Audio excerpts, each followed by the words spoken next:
Bismillahirrahmanirrahim. Assalamualaikum warahmatullahi wabarakatuh. Bagaimana kabarnya anak sekalian hari ini?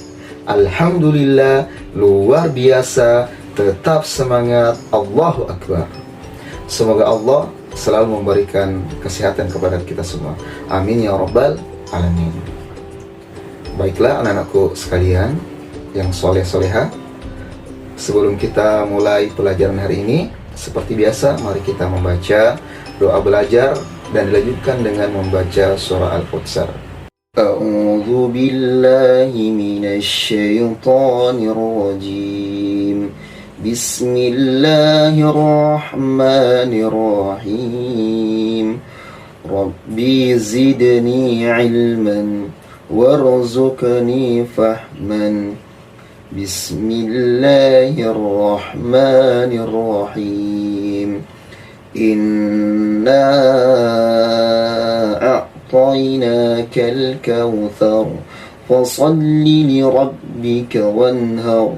Inna syani'aka huwal abtar. Baiklah anak-anakku sekalian, hari ini kita akan memasuki pelajaran ke-7. Mari mengenal Rasul-Rasul Allah. Adapun tujuan pembelajaran kita hari ini, yang pertama, peserta didik dapat meyakini keberadaan Rasul Allah dan Rasul Ulul Azmi.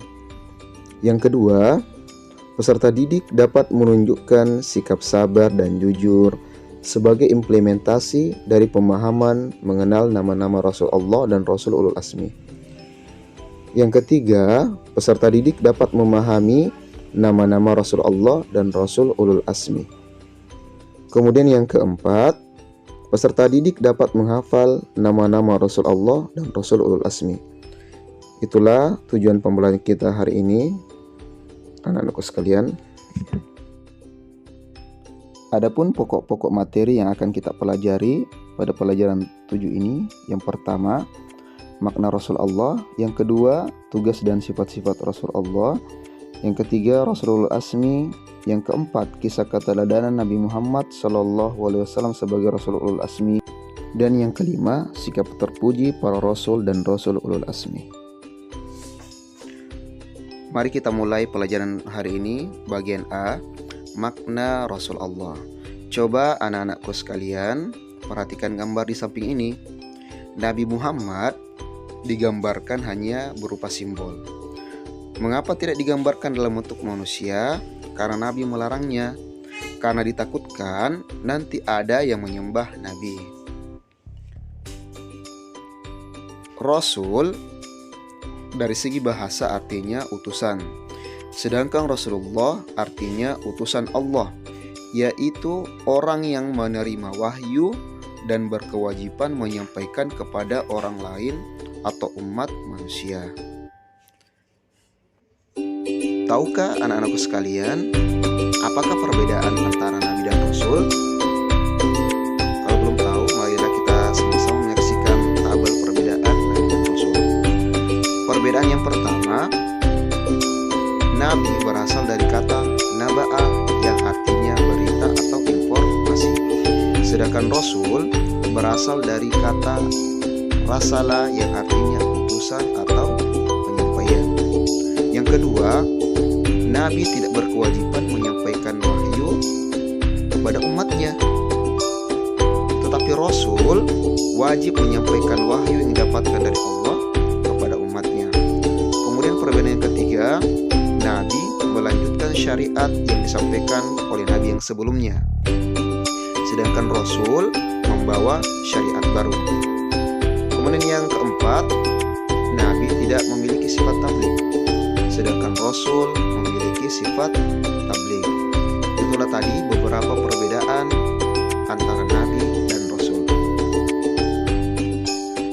Allah Subhanahu wa taala berfirman dalam Al-Qur'an Surah Al-An'am ayat 48. A'udzu billahi minasy syaithanir rajim. Bismillahirrahmanirrahim. وَمَا نُرْسِلُ الْمُرْسَلِينَ إِلَّا مُبَشِّرِينَ وَمُنذِرِينَ.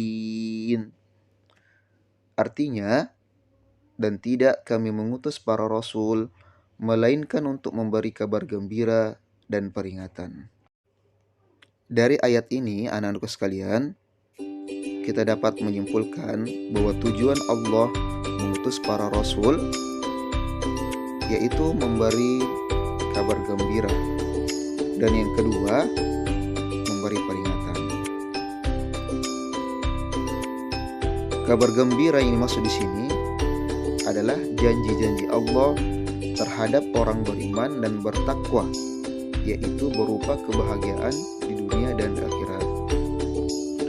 Dalam artian, jika kita melaksanakan segala perintah Allah dan menjauhi segala larangannya, itu dapat mendekatkan kita kepada kebahagiaan di dunia dan di akhirat. Kemudian tujuan yang kedua adalah memberi peringatan. Peringatan adalah ancaman kepada orang-orang yang durhaka dan ingkar kepada Allah. Mereka akan mendapatkan azab dan kesulitan baik di dunia maupun di akhirat.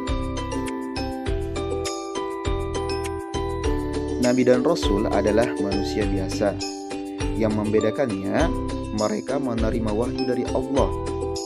Kemudian di antara Nabi dan Rasul diberikan mukjizat.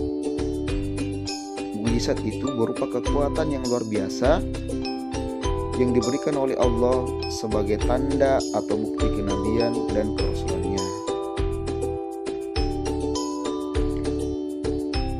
Kesimpulan pembelajaran kita hari ini, anak-anak sekalian, yang pertama, Rasul adalah orang yang menerima wahyu dari Allah Subhanahu wa taala dan berkewajiban menyampaikan kepada orang lain atau umat manusia.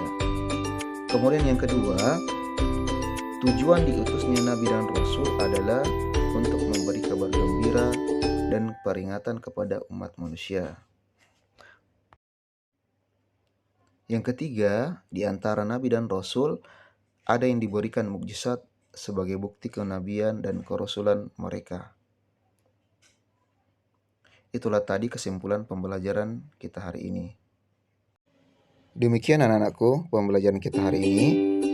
Mari kita tutup pembelajaran kita hari ini dengan membaca Alhamdulillahirabbil alamin, subhanakallahumma wa bihamdik, asyhadu an la ilaha illa anta, astaghfiruka wa atubu ilaik. Assalamualaikum